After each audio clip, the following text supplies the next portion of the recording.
Bonjour chers internautes, chers téléspectateurs, merci de nous accueillir chez vous et merci surtout de votre fidélité. Donc si vous nous voyez aujourd'hui, vous saurez que nous sommes au niveau du pont Saint-Lazare. Donc le pont Saint-Lazare qui sera inauguré aujourd'hui par le ministre donc, des Transports terrestres du désenclavement, M. Oumar Youm. Donc un pont Saint-Lazare qui participera vraiment au désenclavement de Dakar, permettra tout simplement vraiment aux citadins de Dakar de pouvoir vaquer à leurs occupations en passant par la VDN, vraiment avec une facilité vraiment assez extraordinaire. Donc un pont qui sera inauguré du moins d'un moment à l'autre par le ministre Oumar Youm, donc qui va arriver vraiment dans quelques minutes. Il y a le représentant de l'ambassadeur.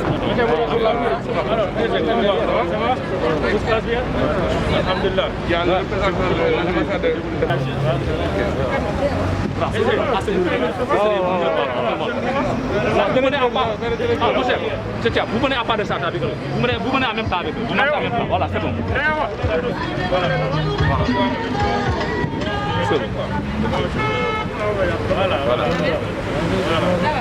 Nos ouvrages sur la VDN, c'est de redonner à la VDN toutes ses caractéristiques, à savoir la voie de dégagement nord. Donc ce projet a permis de donner à la capitale, de redonner à la capitale son aspect urbain et aussi d'améliorer la fluidité sur la VDN. Aussi, on a essayé d'intégrer l'ouvrage dans son environnement en améliorant les cadres de vie et d'offrir aux Dakarois des allées piétonnes et des espaces de détente. Aussi, renforcer les cadres de vie avec des espaces verts, des parcs de stationnement, parce qu'ici nous avons des stationnements anarchiques, et faire aussi des aires de sport. À l'ouverture de l'autopont Saint-Lazare, quelle est l'appréciation que vous faites déjà?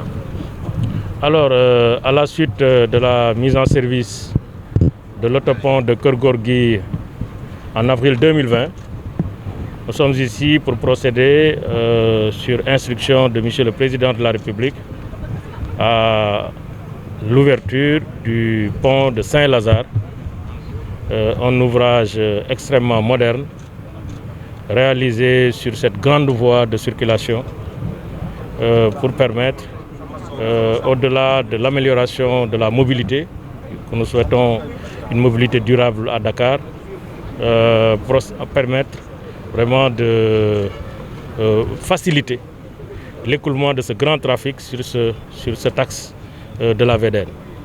Mais également permettre de gagner des temps, des gains de déplacement. Parce que simplement, vous savez, derrière nous, vous avez vu la congestion qui se passe sur cet axe-là. Donc la mise en service de cet autopont va permettre d'améliorer de manière très sensible la fluidité de la circulation au niveau de la VDN.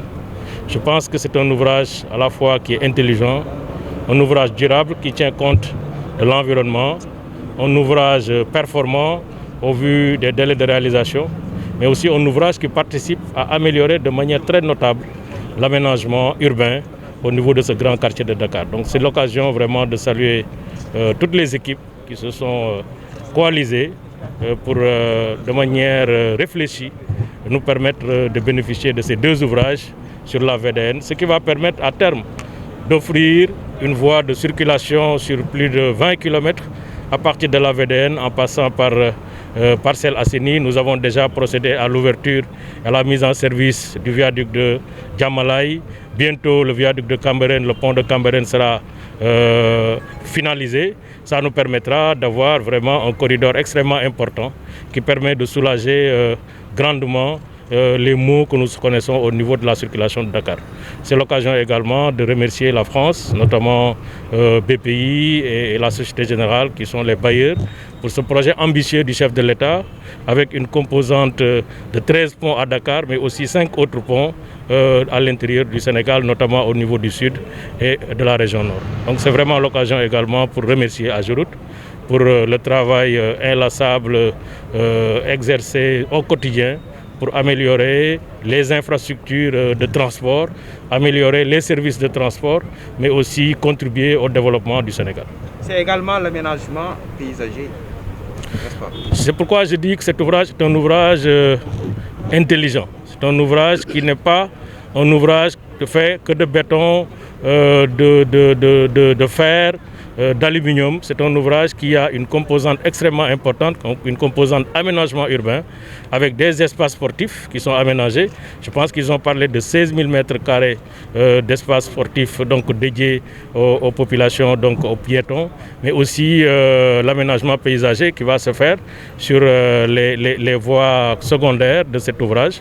Donc je pense qu'effectivement, il faut saluer ce travail qui a été fait, un travail qui permet de repositionner la capitale, Dakar, comme capitale internationale, parce que simplement toutes les dispositions sont prises pour nous permettre de consolider le rayonnement de notre capitale. Et je pense que ça aussi, c'est un aménagement qu'il faut saluer dans un contexte où nous sommes en train de lutter pour améliorer de manière notable la circulation, mais aussi améliorer le cadre de vie et la sécurité des usagers.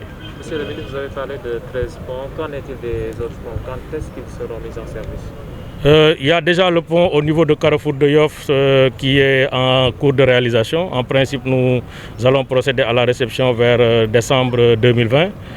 Nous avons le pont de Lobat Fall pour lequel la mise en place est en train de se faire. Nous aurons également le pont à Kermassar, au niveau du carrefour de Kermassar.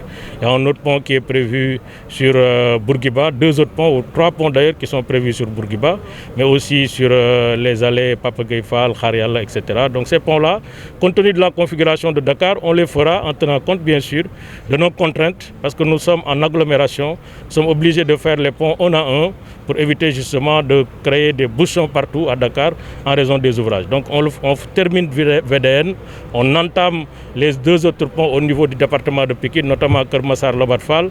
Après on verra avec Bourguiba ce qui va être fait, le temps de réceptionner et de terminer les travaux qui sont en cours. Il y a des travaux quand même connexes qui sont en cours, qui seront finalisés au mois de septembre. Monsieur le ministre, le chef de l'État a levé quand même les restrictions liées à l'état d'urgence. Aujourd'hui, quel sera le suivi au niveau du secteur des transports?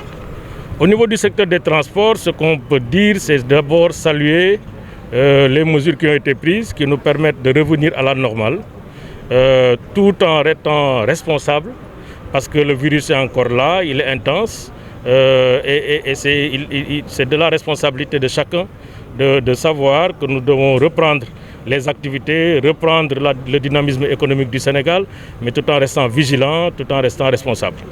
Au niveau des transports, je pense que les mesures qui ont été déjà prises sont des mesures qui permettent d'exploiter les services de transport en respectant les normes de sécurité, le protocole sanitaire, les mesures de distanciation physique, notamment sur le transport urbain. La mesure qui est arrêtée, c'est simplement de respecter le nombre de places assises dans les véhicules de transport urbain. Pour le transport interurbain, il n'y a pas de problème. Les mesures restent entières.